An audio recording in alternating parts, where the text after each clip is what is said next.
The war room aboard the Zenthari flagship Inevitable Conquest hummed with the kind of self-satisfied efficiency that only comes from 1,000 years of being absolutely categorically right about everything. Holographic displays painted the chamber in blues and golds, casting shadows across faces that had never known doubt until recently anyway.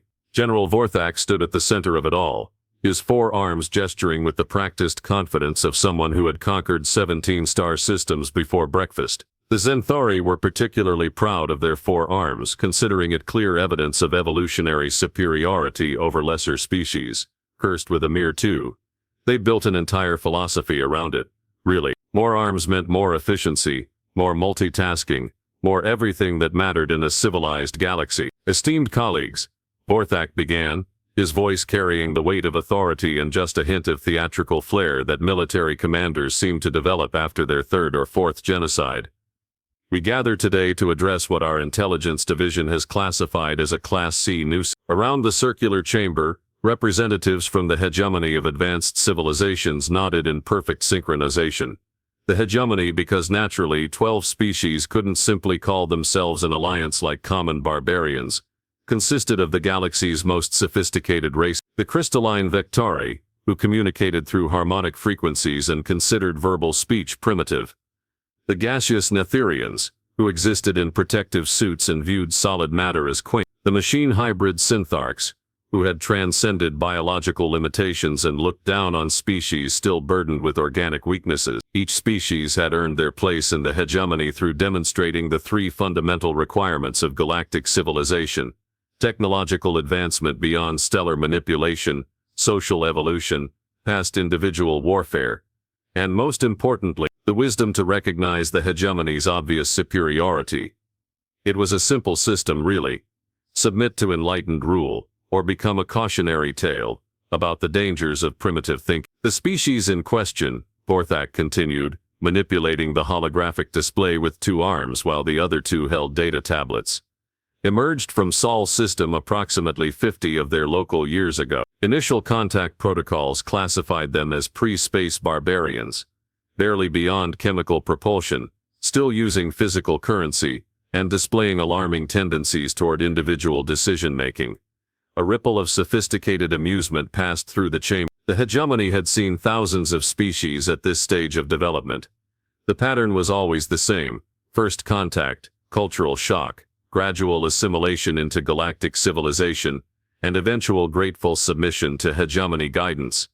It was practically a formula at this point. Their technological level remains laughably primitive, Vorthak noted, his mandibles clicking in what passed for Zenthari humor. They still use projectile weapons, chemical rockets, and electromagnetic communication. Their fastest vessels barely achieve 0.05 light speed. They lack quantum consciousness networks, dimensional manipulation, or even basic matter-energy conversion capabilities. The Zenthari representative chimed a harmonic note that translated roughly to amused condescension. The Netherians pulsed with colors, indicating mild curiosity, mixed with overwhelming boredom. This was all very routine after all. Furthermore, Vorthak added, warming to his subject, their social structure remains chaotically individualist. They maintain separate nation-states. Imagine that in the 43rd century practice multiple economic systems simultaneously, and actually celebrate diversity of thought. Their leaders change every few local years through voluntary power transfer. It's like watching children play at civilization. What made this presentation particularly entertaining for the assembled representatives was the obvious conclusion. Humans were textbook primitives, exactly the sort of species the hegemony specialized in uplift. A few demonstration battles, some gentle economic pressure, maybe a blockade or 2, and within a decade they'd be begging for the privilege of hegemony membership. Their military doctrine, Vorthak continued, appears to be based entirely on historical precedents from their pre-space conflict. They still organize in hierarchical command structures, use outdated concepts like honor and courage, and demonstrate an alarming attachment to individual initiative. Our strategic computers have analyzed their entire military history and identified 17,000 tactical patterns they consistently follow. The Synthark representative, a being more machine than organic, interfaced directly with the tactical displays, processing the human data in microseconds. When it spoke, its voice carried the absolute certainty of mathematical proof. Probability matrices indicate a 97.4% chance of human capitulation within 6 standard galactic months. Their behavioral patterns are well within normal parameters for primitive civilization. Vorthak's confidence grew visibly. This was exactly the kind of validation he'd expected. The hegemony's approach had never failed, because it was based on fundamental galactic realities. Advanced civilizations developed along predictable paths. Technology progressed in logical sequence. Military doctrine evolved according to established principles. Social structures matured in recognizable patterns. Humans, clearly, were just another data point in the great curve of galactic civilization. The operation will commence in 3 standard days. Vorthak announced, his 4 arms working in perfect coordination to organize the final displays. Fleet Admiral Kyrlex will lead our primary force. A modest deployment of 40 dreadnoughts should be more than sufficient. The humans' largest vessels mass approximately 1/10 of our smallest escorts. The assembled representatives began filing out, already mentally moving on to more pressing matters. The Zenthari harmonized their departure song, a complex melody that roughly translated to another successful Tuesday. The Netherians shifted back to their comfortable gaseous states, conserving energy for more important tasks. The Syntharks updated their conquest databases with another anticipated victory. Only Vorthak remained, studying the rotating hologram of Earth, with the satisfied expression of a being who had just solved a particularly easy puzzle. The blue-green world spun peacefully in its display, looking remarkably unremarkable. No orbital defense platforms, no dimensional shields, no quantum barriers, just a single vulnerable planet inhabited by a species that hadn't even figured out how to properly militarize their space. 40 dreadnoughts, he murmured to himself, already imagining the commendations and promotions that would follow. Probably 39 more than necessary. The general had no way of knowing that at that exact moment, aboard a human vessel drifting through the Kuiper Belt, Admiral Hendricks was staring at long-range sensor data, showing the hegemony fleet positioning for attack. The human's response was not fear, or panic, or even strategic analysis. It was laughter. Vorthak powered down the displays and headed for his quarters, already composing his victory speech. In 72 hours, the hegemony would add another primitive species to their collection of enlightened subjects. The formula had never failed. The universe, as it happened, was about to demonstrate why formulas were meant to be broken. 3 months later, General Vorthak stood in the same war room, but the atmosphere had shifted from smug confidence to what could charitably be called professional bewilderment. The holographic displays now showed tactical analyses, casualty reports, and a series of question marks that had never appeared in hegemony military documentation before. "Let me understand this correctly," Vorthak said, his voice carrying the strained patience of someone explaining quantum physics to a particularly dense asteroid. "Our initial engagement at Proxima Station was a complete tactical success. Until it wasn't." The assembled representatives shifted uncomfortably in their seats. The Zenthari's harmonic frequencies had developed a distinctly off-key quality. The Netherians' color patterns suggested confusion mixed with something approaching embarrassment. Even the Syntharks seemed to be experiencing the mechanical equivalent of a headache. Fleet Admiral Kyrlex, who had returned from what should have been a triumphant victory tour, activated the tactical replay with the enthusiasm of someone volunteering for voluntary decompression. "The initial phase proceeded exactly as calculated," he reported, his mandibles clicking nervously. "Our 40 dreadnoughts achieved perfect positioning around their orbital station. Shields at maximum, weapons charged, surrender demand transmit." The hologram displayed the scene. Massive Zenthari vessels, arranged in a textbook encirclement pattern around a comparatively tiny human station. It looked like a pack of wolves surrounding a particularly small rabbit, if wolves were the size of small moons and equipped with planet-cracking weaponry. Their response was, Kyrlex paused, apparently searching for words that existed in galactic standard.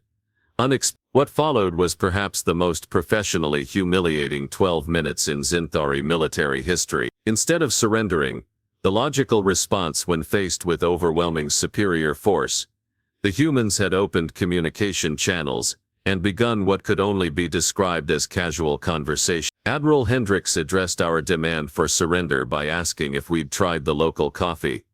Karlix continued, his voice taking on the hollow tone of someone recounting a particularly vivid nightmare. When we clarified that we were there to accept their capitulation, he suggested we might enjoy Earth's tourism industry instead. The Syntharch representative processed this information with visible difficulty. Clarification required. The human commander responded to military superiority with hospitality recommendations. It gets worse, Karlix muttered, which was impressive since most Zenthari couldn't effectively convey existential despair. While maintaining this conversation, their station began launching what our sensors identified as escape pods. Standard evacuation protocol, perfectly reasonable, except the tactical display showed the Proxima station disgorging hundreds of small craft in what appeared to be a panicked evacuation. The Zenthari fleet had allowed this.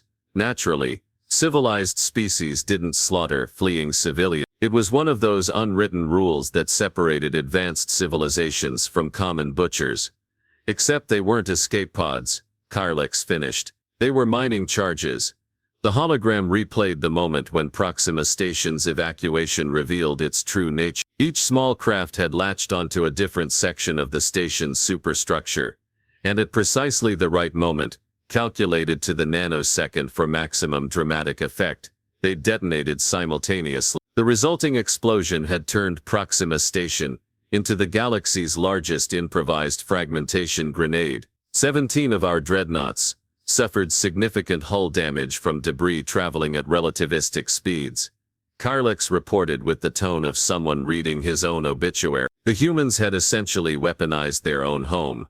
Vorthak studied the replay with the expression of someone watching their worldview undergo spontaneous decompression. In 1,000 years of galactic warfare, no species had ever responded to overwhelming force by exploding their own infrastructure and using the pieces as projectiles. It wasn't just unexpected, it was certifiably insane. Surely, Vorthak said, this was an isolated incident. Desperate species sometimes resort to desperate measures. Karlix's mandibles clicked in what experienced Zenthari recognized as the sound of impending bad news. I'm afraid there were additional encounters, General. The next case study involved the cargo vessel, Lucky Strike, which had been intercepted while carrying what appeared to be civilian supplies. Standard protocol called for boarding, inspection and confiscation of any contraband. Simple, routine, boring. The vessel complied with boarding procedures. Karlix explained, opened all airlocks, provided full manifest documentation, and invited our inspection teams aboard for what they called the Grand Tour. This had seemed refreshingly normal. Finally, humans who understood proper surrender etiquette. The cargo hold contained exactly what the manifest indicated. Medical supplies, food rations and entertainment media, all perfectly legal civilian goods. Our boarding party completed their inspection and prepared to release the vessel. The Zenthari representative chimed a questioning harmonic. Where was the problem? The problem, Karlix continued, was that the medical supplies included something called laughing gas. The food rations were heavily seasoned with capsaicin, a chemical humans apparently consume recreationally, and the entertainment media consisted entirely of what humans term comedy programming. The tactical display showed the aftermath. A Zenthari boarding party stumbling through corridors, alternately giggling uncontrollably, weeping from chemical irritation, and stopping to watch human entertainment that their universal translators couldn't properly parse. The effect had been undignified. By the time our teams recovered, Karlix admitted, the cargo vessel had somehow convinced 3 of our escort frigates to accept cultural exchange packages. We lost operational effectiveness for 6 hours, while crews experienced what humans called the giggle. Vorthak's forearms moved in unconscious agitation. This wasn't warfare. It was elaborate practical joking with military consequences. Where was the honor? Where was the proper respect for superior firepower? Where was the basic acknowledgement that the hegemony represented galactic civilization's pinnacle? There's more, Karlix said, which at this point was roughly equivalent to announcing that gravity had decided to work sideways for the afternoon. The final case study involved the merchant vessel. Definitely not suspicious, which had been caught smuggling through restricted space. When intercepted, the ship had immediately surrendered, transmitted full documentation, and requested permission to deliver their cargo to its intended recipient. The cargo, Karlix explained with the weary tone of someone who had given up questioning reality, consisted of musical instruments, recreational literature, and what their manifest listed as friendship supplies. This had seemed harmless enough. Humans appeared to have a bizarre obsession with social bonding, which the Hegemony xenobiologists had classified as a primitive survival mechanism. The musical instruments were modified to produce frequencies that interfere with Zenthari neural implants. The recreational literature contained philosophical concepts that caused our ship's AI to enter recursive logic loops. And the friendship supplies were apparently alcoholic beverages, specifically formulated to affect non-human neurochemistry. The war room fell silent, except for the gentle hum of advanced technology and the sound of several military careers simultaneously ending. Within 4 hours, Karlix concluded, the crew of Definitely Not Suspicious had been invited aboard our flagship for what they called a cultural exchange dinner. Our command staff spent the evening debating human philosophy while consuming ethanol and listening to music that made our cybernetic implants play what humans call elevator music. Vorthak stared at the tactical displays with the expression of someone watching mathematics itself commit suicide. These weren't battles, they were elaborate misunderstandings that somehow resulted in hegemony forces being culturally assimilated by their intended victim. How, he asked the universe in general, do you conquer a species that treats warfare like a social gathering? 2 weeks after the Proxima Station incident, the Hegemony's greatest strategic minds had gathered for what they were calling an analytical review session, though it felt suspiciously like a support group for beings whose fundamental understanding of reality had been personally insulted by the universe.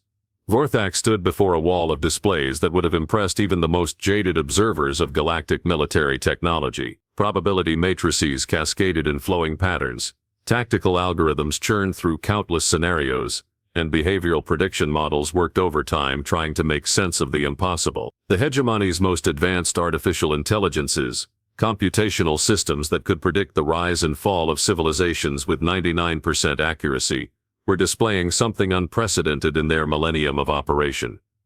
Error messages. The pattern analysis concerning, Vorthak announced, which in military speak translated roughly to "We're all doomed and I have no idea why." He gestured to the primary display with 2 arms while his other pair frantically shuffled through data tablet. Our strategic computers have processed 14 separate human encounters, and the results are statistically impossible. The gathered representatives leaned forward with the collective fascination of beings watching their own intellectual superiority get systematically dismantled by a species that hadn't invented proper fusion reactors yet. "Define impossible," demanded the Syntharch representative, whose mechanical brain was apparently struggling with concepts that violated basic logic programming. Vorthak's mandibles clicked in a rhythm that suggested impending nervous breakdown. Humans appear to possess what our xenobiologists are calling aortic neural architecture. Their decision-making processes don't follow predictable patterns because they can't follow predictable patterns. They're neurologically incapable of consistency. The war room's atmosphere shifted from professional bewilderment to something approaching existential horror. The Hegemony had built their entire civilization on the principle that intelligence led to predictable behavior. Advanced beings made logical decisions based on available data. Primitive species were chaotic only because they lacked proper information processing capabilities. Humans, apparently, had turned chaos into an art form. Evidence suggests, Vorthak continued, his voice taking on the hollow quality of someone explaining how mathematics had decided to take up interpretive dance, that humans actively celebrate unpredictability. They have cultural concepts like thinking outside the box, improvisation, and creative problem-solving that they consider virtuous traits. The Zenthari representatives' harmonic frequencies reached pitches that indicated severe cognitive dissonance. A species that celebrated chaos was like matter that celebrated antimatter. It shouldn't exist. During the asteroid belt skirmish, Vorthak explained, activating a new tactical display, human forces employed what they called asymmetric warfare. When our cruiser squadron approached their mining operation, they responded by launching asteroids at us, This had seemed almost reasonable, until the details emerged. They weren't launching asteroids as projectiles, Vorthak clarified. They were launching asteroids with modified mining equipment still attached, creating improvised space-based construction platforms that began building defensive installations while traveling at combat speed. The holographic replay showed something that violated several fundamental principles of engineering, warfare, and common sense. Human miners had essentially turned asteroids into mobile weapons factories, constructing defensive systems while hurtling through space at velocities that should have made precise manufacturing impossible. Within 6 hours, Vorthak continued, they had assembled a defensive network using materials we had assumed were worthless debris. Our tactical computers classified the resulting structure as creative use of available resources, because no existing military doctrine covered asteroid-based improvisational engineering. The Netherian representative pulsed colors that indicated deep philosophical confusion. How did a species develop space-based construction capabilities without first developing the logical frameworks that made such construction predictable? But the real revelation was yet to come. Analysis of human command communications, Vorthak announced, reveals that their tactical decisions are made through what they call brainstorming sessions. Multiple individuals contribute ideas without hierarchical constraints, and they select strategies based on criteria, including creativity, surprise value, and something called rule of cool. The assembled representatives processed this information with the collective enthusiasm of beings discovering that their favorite mathematical constants had decided to become irrational numbers. They don't just ignore established military doctrine, Vorthak continued.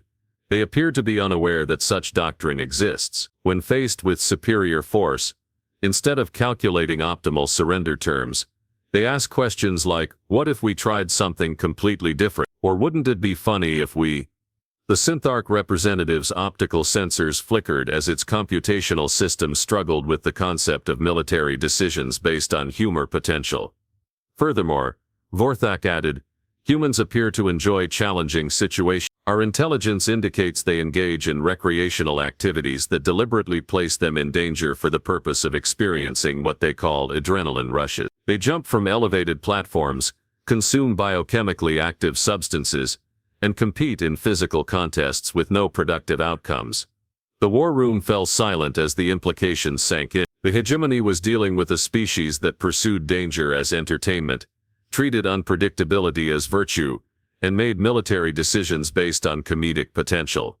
There's something else, Vorthak said, his voice dropping to the tone reserved for announcing galactic catastrophe. Our psychological analysis suggests that humans actually perform better under pressure.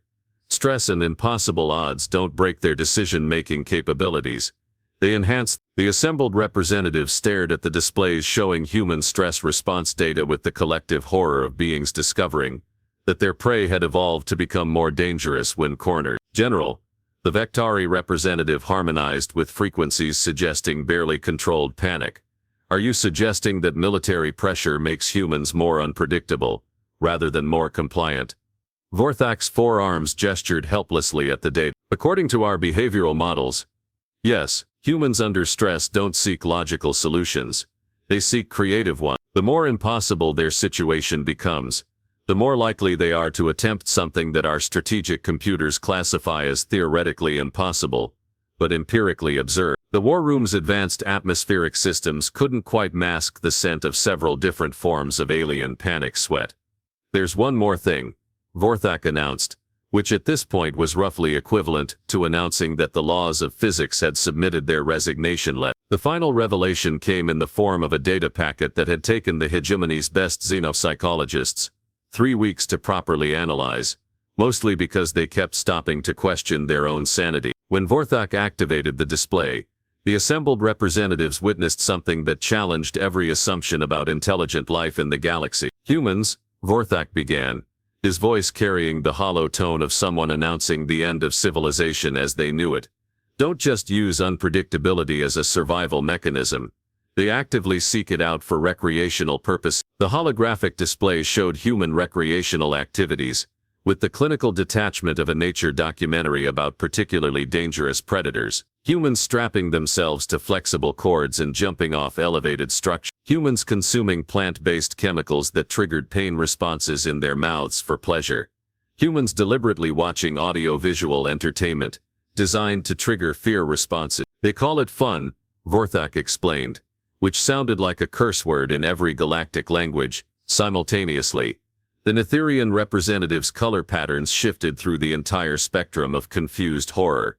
They voluntarily experience physiological stress for entertainment. It gets worse, Vorthak continued, because apparently the universe had decided that galactic military intelligence needed a comprehensive education in cosmic irony. Human military personnel engage in training exercises specifically designed to simulate impossible scenarios. They practice what they call thinking on their feet, and consider adaptability under pressure to be a fundamental skill.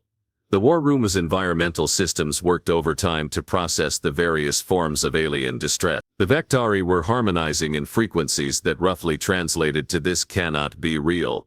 The Synethok's mechanical components were producing grinding sounds that suggested several computational cores experiencing simultaneous meltdown. Our psychological analysis indicates, Vorthak continued with the enthusiasm of someone reading their own death sentence, that humans experience positive emotional responses when faced with challenges that should logically trigger survival instincts. They describe difficult situations as exciting and express satisfaction when overcoming obstacles that more sensible species would avoid entirely.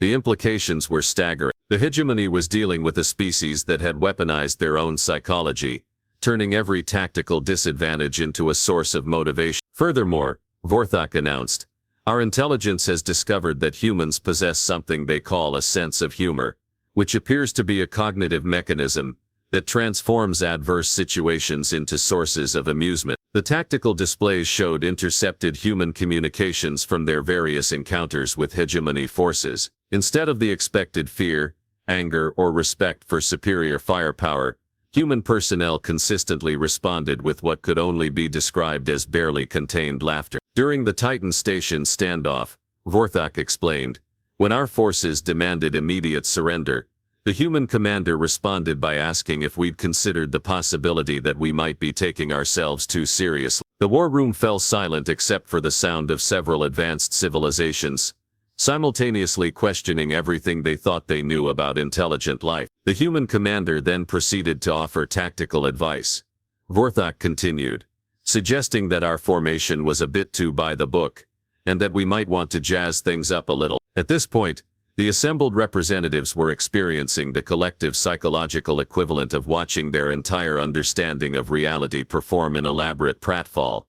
The final piece of evidence came in the form of a direct communication from Admiral Hendricks himself. The human had apparently grown tired of the escalating series of misunderstandings, and decided to address the hegemony directly. Attention hegemony forces. Hendricks's voice filled the war room with the casual tone of someone ordering lunch. We've noticed you've been having some trouble figuring us out. Thought we'd save everyone some time and clear things up. Vorthak's forearms trembled slightly as he activated the full recording.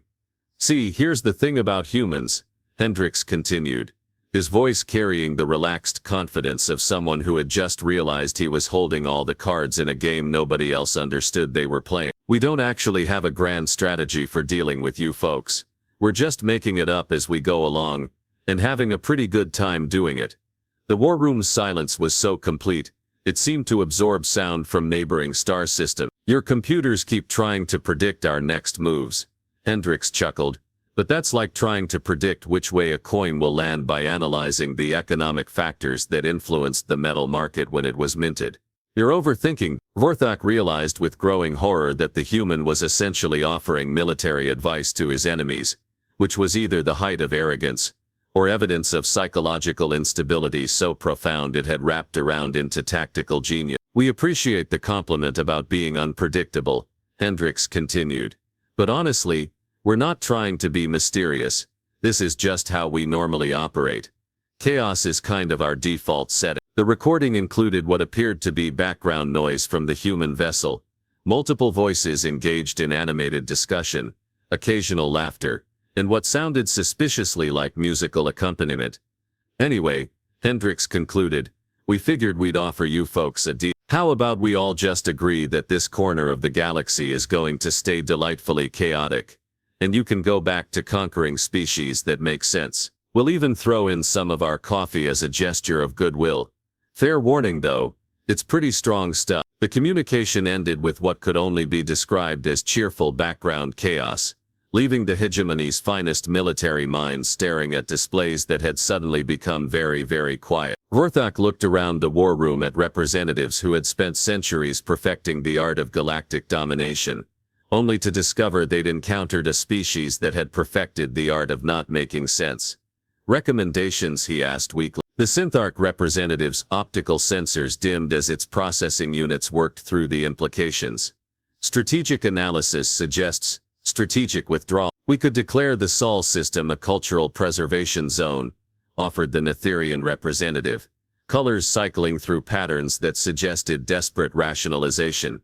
For scientific study purposes, the Zenthari harmonized something that translated roughly to "let's pretend this never happened and go conquer someone predictable." 3 hours later, the hegemony fleet quietly repositioned itself to a more comfortable distance from human space, approximately 3 star systems away, which military analysts classified as close enough to monitor, but far enough to avoid accidental cultural contamination. Vorthak returned to his quarters to find a package waiting for him.